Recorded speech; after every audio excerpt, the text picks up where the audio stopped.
আসসালামু আলাইকুম। আজ আমরা আ ইরান যুক্তরাষ্ট্রের যে আলোচনা চলছে, এই আলোচনা নিয়ে কিছু আলোচনা করব। দেন হচ্ছে মিশর আর তুরস্কের মধ্যে প্রায় $৩৫০ মিলিয়ন একটা চুক্তি হয়েছে। আর এই চুক্তি নিয়ে ইসরায়েলের ব্যাপক মাথা ব্যাথা। এই বিষয়ে আলোচনা করব। তো ১ম এ আমরা ইরান আর যুক্তরাষ্ট্রের বিষয়টা নিয়ে আলোচনা করি। ওমানের মাস্কটে ১ম দিনের আলোচনা মোটামুটি বলতে পারেন শেষ হয়েছে। গতকালকে ওমানের মাস্কটে যুক্তরাষ্ট্র আর ইরানের আলোচনা হয়েছে।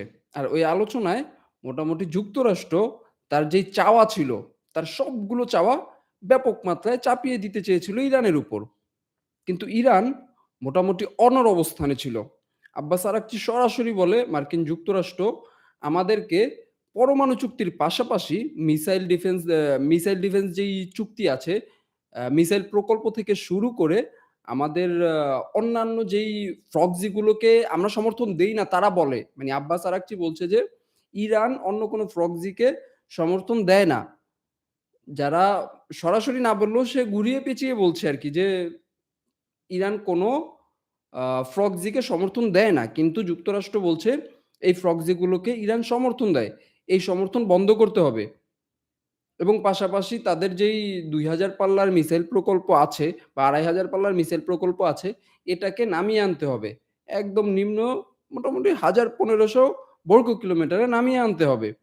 এই ধরনের প্রস্তাব যুক্তরাষ্ট্র করছে। এটা আব্বাস আরাকচি দাবি করছে। কিন্তু আব্বাস আরাকচি সরাসরি বলেছে যে, "আমরা আলোচনায় শুধুমাত্র পরমাণু প্রকল্প নিয়ে আপোস দেখিয়েছি বা আমাদের কাছে যেখানে ৬০% ইউরেনিয়াম মজুদ রয়েছে, আমরা শুধুমাত্র সেটাকে কমিয়ে ২০% তে নামিয়ে আনতে পারি।"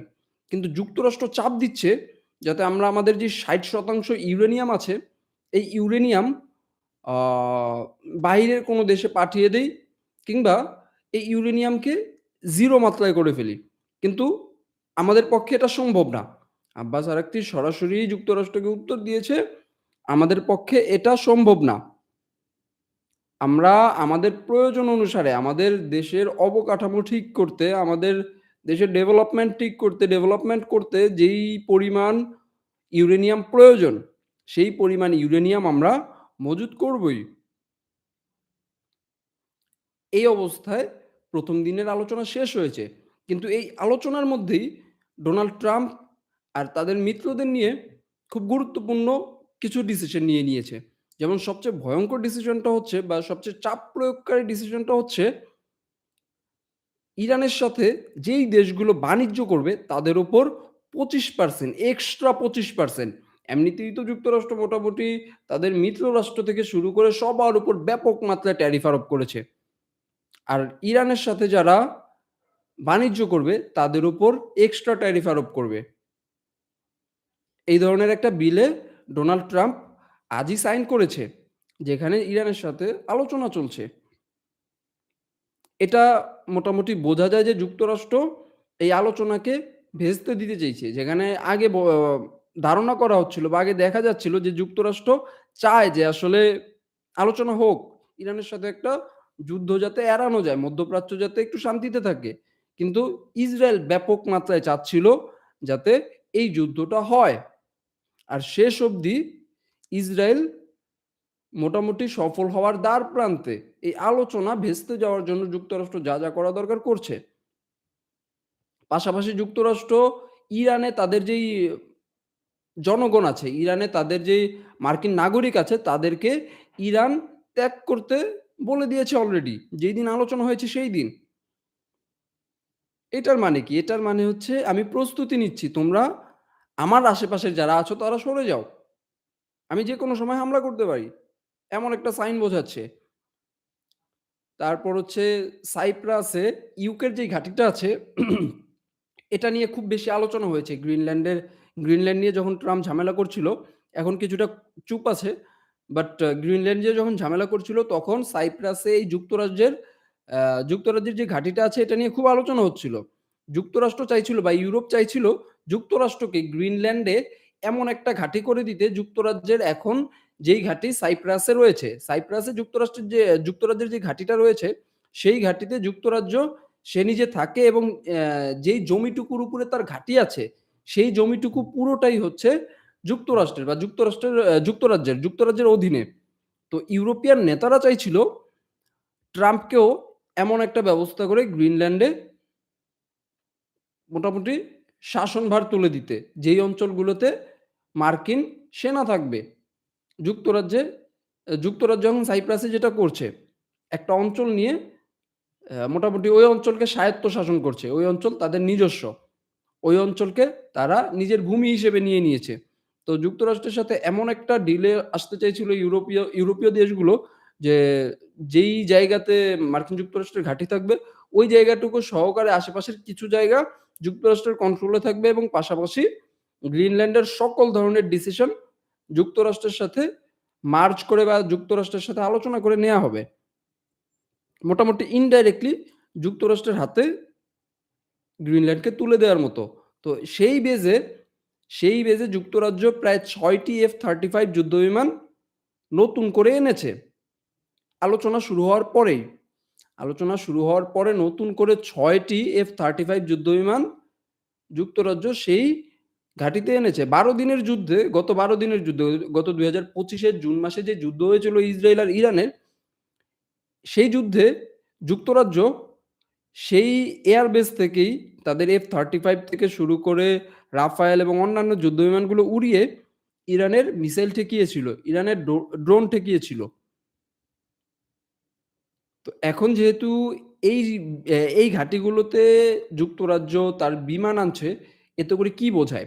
এতে করে নিঃসন্দেহে বোঝায় মার্কিন যুক্তরাষ্ট্র একটা যুদ্ধের দিকে এগোচ্ছে বা ইসরায়েল যুক্তরাষ্ট্রকে চাপ দিয়ে সেই দিকে মোটামুটি নিয়ে আসছে। এমন একটা পরিবেশ দেখা যাচ্ছে। কিন্তু ওইদিকে তারা বুলিয়ে উড়াচ্ছে যে আমরা ইরানের সাথে আলোচনা করছি, আমরা ইরানের সাথে আলোচনা করতে চাই। এমন একটা পরিবেশ। তো এখন এটাকে আপনি কিভাবে দেখবেন?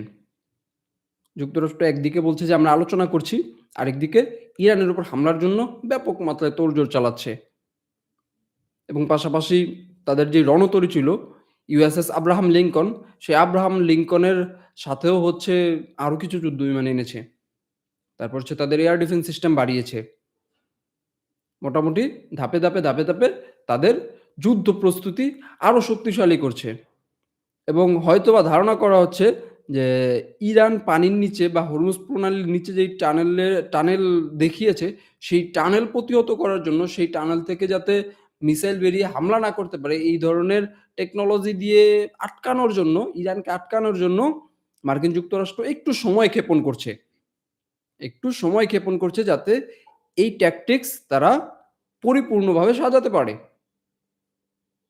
এখন শেষে এসে এটাই দেখা যাচ্ছে। তবে আলোচনা এখনো চলমান। একদিনে আলোচনা শেষ হয়নি। সবেমাত্র আলোচনার একদিন শেষ হয়েছে। আলোচনা চলমান। আব্বাস আরাকচি বলেছে, আমাদের শুধুমাত্র আলোচনা হতে হবে ইউরেনিয়াম নিয়ে। আমরা যুক্তরাষ্ট্রকে আমাদের পরিকল্পনা বলেছি। যুক্তরাষ্ট্র আমাদের উপর চাপিয়ে দিতে চেয়েছে। আমরা যুক্তরাষ্ট্রকে আমাদের পরিকল্পনা বলেছি। দেন হচ্ছে ২য় দিনে দেখা যাক কি হয়। যদিও আলোচনা ভেস্তে যাওয়ার একটা সম্ভাবনা আছে, কিন্তু তারপরেও বসার সম্ভাবনাই সবচেয়ে বেশি। তো দেখতে হবে ২য় দিন কি হয় বা পরবর্তী ধাপে আলোচনা কোথায় গিয়ে দাঁড়ায়। আরেকটা বিষয় হচ্ছে, মিশর আর তুরস্কের মধ্যে প্রায় $৩৫০ মিলিয়ন এর একটা চুক্তি হয়েছে। $৩৫০ মিলিয়ন এর চুক্তি। রিসেপ তাইয়িপ এরদোয়ান হচ্ছে ২ দিন আগেই মিশরে গিয়েছিল। তো মিশরে যাওয়ার পর প্রায় $৩৫০ মিলিয়ন এর একটা সামরিক চুক্তি হয়। পাশাপাশি নৌবাহিনীরও একটা চুক্তি হয়, বাট ওইটা সরাসরি অ্যা ডিফেন্স আইটেমের না। বাট এই $৩৫০ মিলিয়ন ডিফেন্স আইটেমের। ১ম কথা হচ্ছে, আপনার মনে হতে পারে সামরিক ইন্ডাস্ট্রিতে $৩৫০ মিলিয়ন খুব ছোট একটা বাজেট। কিন্তু একটা দেশ আরেকটা দেশের সাথে মোটামুটি ১২ বছর দূরত্ব বজায় রেখেছে বা একটা দেশ আরেকটা দেশের ১২ বছর কূটনৈতিক শত্রু ছিল। সেই শত্রুতা মোটামুটি দূর করে এখন কাছাকাছি এসে একটা চুক্তি করছে। তো সেই দিক থেকে যদি আপনি দেখেন, $৩৫০ মিলিয়ন বড় একটা চুক্তি। আর আরো একটা কারণ হচ্ছে, তুরস্ক যেটা করে বা আন্তর্জাতিক রাজনীতিতে যেটা সচরাচর ঘটে থাকে, সেটা হচ্ছে আ শত্রু রাষ্ট্রের বা বিরোধী রাষ্ট্রের পদক্ষেপ দেখা, তাদের এক্টিভিটিস দেখা। এই ২ দেশের সাথে চুক্তি করার পরে বা তুরস্ক মিশরের সাথে চুক্তি করার পরে তুরস্ক দেখবে ইসরায়েলের আ পদক্ষেপ কি হয়, পরবর্তী পদক্ষেপ কি হয়, ইসরায়েলের পরবর্তী ভাষণ কি হয়, মিশরও দেখবে। পাশাপাশি যুক্তরাষ্ট্র কি করে এটাও দেখবে। এটার উপর বেস করে তারা বড় ডিলে বা পরবর্তী পদক্ষেপে যাবে।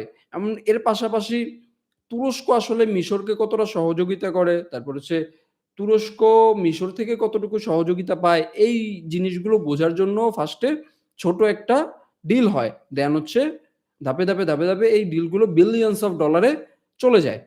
আর এই $৩৫০ মিলিয়ন মধ্যে প্রায় $১৫০ মিলিয়ন হচ্ছে তুরস্কের স্বল্প পাল্লার এয়ার ডিফেন্স সিস্টেম যেটা টগ, টগলা আরকি, টগলা এয়ার ডিফেন্স সিস্টেম। তো স্বল্প পাল্লার এয়ার ডিফেন্স সিস্টেমের জন্য হচ্ছে $১৩০ মিলিয়ন আর হচ্ছে গোলা বারুদ এবং অন্যান্য যেই আ ছোট আইটেমগুলো আছে, ছোট যুদ্ধ সরঞ্জামগুলো আছে, সেগুলো উৎপাদনের জন্য তুরস্ক মিশরেই কারখানা স্থাপন করবে। এটার জন্য প্রায় $২২০ মিলিয়ন ইনভেস্ট করেছে। তবে $৩৫০ মিলিয়ন ছোট হলেও এটা শুরুর জন্য খুবই ভালো। এত বছর পর যেখানে সিসিকে এরদোয়ান সরাসরি বলেছিলেন যে, সিসির হাতে রক্ত লেগে আছে। আর মুসলিম ব্রাদারহুড ছিল তুরস্কের বা এরদোয়ানের খুব কাছের এক বন্ধু বা মিত্র সংগঠন আরকি। কিন্তু এখন পরিবেশ পাল্টে গেছে। এখন এরদোয়ান সরাসরি মিশরে যাচ্ছে এবং বড় ধরনের ডিল করছে। আর ইসরায়েলকে চাপে ফেলার জন্য ২ নৌবাহিনীর মধ্যে তুরস্কের নৌবাহিনী আর হচ্ছে মিশরের নৌবাহিনীর মধ্যে একটা চুক্তি হওয়ার দ্বারপ্রান্তে। ভূমধ্যসাগরে তারা একটা টাস্ক ফোর্স গঠন করতে পারে। যেখানে তুরস্ক অলরেডি লিবিয়ার সাথে একটা টাস্ক ফোর্স গঠন করেছে। এমনটা আশা করা যায় বা আলোচনা হয়েছে এরদোয়ানের সাথে। আশা করা যায় খুব দ্রুতই এটা হবে। এই হচ্ছে বিষয়। অন্যদিকে সুদানের আরএসএফ ব্যাপক মাত্রায় হামলা করছে এখনো। আ কিছুদিন আগে আপনারা জানবেন তুরস্কের আ তুরস্কে হচ্ছে সুদানের সেনাপ্রধান গিয়েছিল। সেনাপ্রধান গিয়ে তুরস্ক থেকে সরাসরি সহায়তা চেয়েছে এবং তুরস্ক কোনো রাগ-ঢাক না রেখেই বলেছে যে তারা আরএসএফকে দমনে এবং সুদানের সেনাবাহিনীকে সহায়তায় সর্বাত্মক চেষ্টা করবে। আর চেষ্টা করে যাচ্ছে। মোটামুটি তুরস্ক, সৌদি আরব আর মিশর হস্তক্ষেপ করার পরে আরএসএফ অনেকটাই কোণঠাসা হয়ে পড়েছে। এখন তারা গুপ্ত হামলা করছে। এখন আগের মতো ওপেন ডে যেভাবে মানুষ হত্যা করেছে এখন সেটা পারছে না। কিন্তু তারপরেও তারা ব্যাপক মাত্রায় মানুষ হত্যা করছে। যেমন আজও প্রায় ২৪ জন মানুষ হত্যা করেছে তারা। প্রায় ২৪ জন। সুদানের পরিস্থিতি কন্ট্রোলের জন্য মিশর, সৌদি আরব আ ফাত আ ইয়েতে লিবিয়াতে হচ্ছে চাপ প্রয়োগ করছে। লিবিয়ার হাফতার যাতে আরএসএফকে সহায়তা না করে ব্যাপক মাত্রায় চাপ প্রয়োগ করছে। তো দিন শেষে দেখা যাচ্ছে তুরস্ক, মিশর, সৌদি আরব একত্রিত হয়ে সুদানে কিছুটা শান্তি ফিরিয়ে আনতে সক্ষম হয়েছে। কিন্তু আরএসএফকে পরিপূর্ণ দমন করা ছাড়া এই প্রায়ই মানুষ হত্যার খবর পাওয়া যাবে। মাঝেই তারা হচ্ছে থল থেকে বের হয়ে এসে টুক করে হামলা করছে, আবার থলে ঢুকে যাচ্ছে। এমন একটা পরিবেশ। বাট কিছু অঞ্চলে তারা এখনো ব্যাপক মাত্রায় অ্যাক্টিভ। বাট আগের মতো যেমন ওপেন ডে একটা অঞ্চল দখল করে ব্যাপক মাত্রায় মানুষ হত্যা করত সেটা এখন আর পারছে না। তুরস্ক, সৌদি আরব আর মিশরের সহায়তায়। এই হচ্ছে বিষয়। তাহলে আজ রাখছি এখানেই। ভালো থাকবেন, সুস্থ থাকবেন। কমেন্ট করে অবশ্যই আপনার মতামত জানাবেন। আসসালামু আলাইকুম।